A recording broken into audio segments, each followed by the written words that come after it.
Greetings and welcome on a July 5th, clouded by the events of yesterday, the shootings. Obviously, our hearts and souls go out to all the victims of the shootings yesterday, more so because I have family in that part of the world. Apparently, I've got some second and third cousins that I vaguely am aware of that on my biological father's side of the family still hang out and live in that part of the world. So obviously, my deepest sympathies to the victims of all the shootings, but especially the one that got all the news yesterday in Chicago. Not much going on in the world of tabletop role-playing games today, thank God. I did stumble across this little story about public domain images. If the picture on the screen looks familiar to you, it's because it's been used or partially used on the cover of a couple different role-playing games.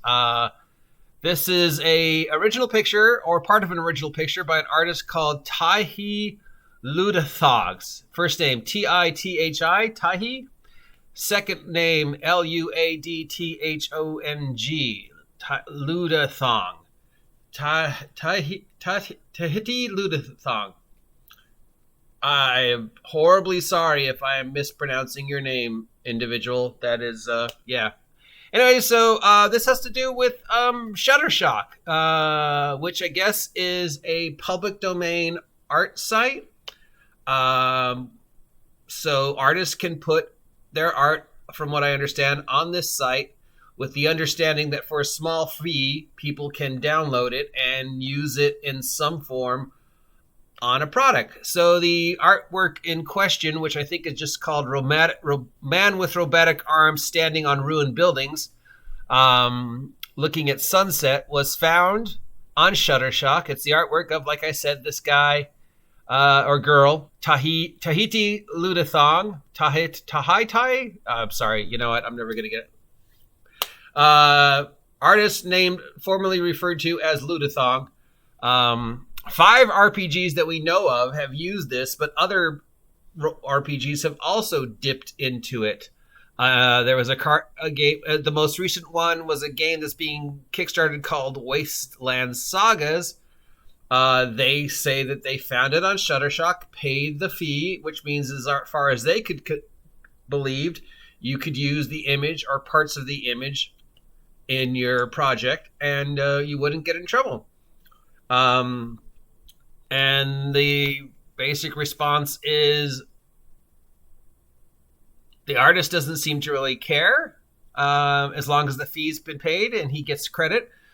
Currently, there are 1, 2, 3, 4, 5, 6, possibly 7 projects that this guy's art has been worked on, or various versions of this guy's art has been worked on. Most specifically, this picture of the individual with the robotic arm has found its way onto several gaming projects and several other things like novels, and even a album cover. So I guess the question is that, if you pay the fee, from what I can understand, how much of the product can you use? Can the artist ever say, you know what, you use too much of it? But the general assumption is that if you pay the fee on Shutterstock, you can use some or all of this work, which is why several different projects might have this version or some version of this project. The main one that seems to be of interest in this article anyways is the one we see in the picture of the guy or girl, well, the person who's back to us with the robot arm. So this right here is the image that has found its way, or some variation of the image has found its way onto multiple projects.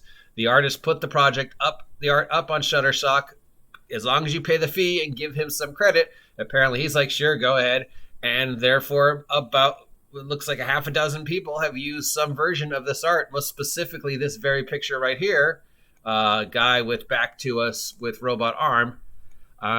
So yeah, if you stumble across projects where you see art that looks repeatedly familiar, Or if you're wondering, is there public domain art out there that I can use and not get in trouble, go to Shutterstock, find some artwork, and then find out what the artist in question is willing to let you have. As long as you're paying the fee, the artist in question has made the art public domain, so you can use some of or all of the art.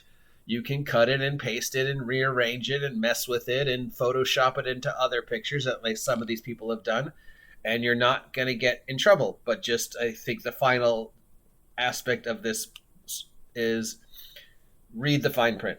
Read the fine print before you use any art you find on the web. Because even if it's on Shutterstock and even if the artist claims, sure, as long as you pay the fee and give me credit, I'm not going to, care. But you never know. The guy might care 10 years later. So in closing, if you're going to use public domain art, read the fine print. Maybe contact the artist directly if they're still alive and say, look, I'm paying the fee, but I just want to make sure it's okay with you if I use the art, as long as I give you credit. And if the artist says, yes, sure, cut and paste that and save that. So if like 10 years from now that artist goes, no, wait, I changed my mind, you can go, no, wait, here, I've got a piece of paper right here that says you said I could use this artwork.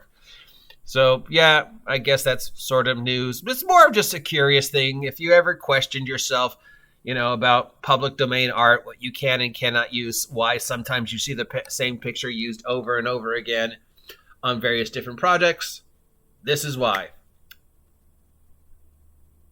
Was that interesting at all? Again, our deepest sympathies go out to the victims of all the shootings yesterday, most specifically the one in Highland Park, Chicago. But there was like 9 other mass shootings yesterday, so as always, God, be safe out there. Till next time, I'm the OGGM. Please subscribe. Help me reach 1,000 subs by Christmas. I will talk to you later. See ya.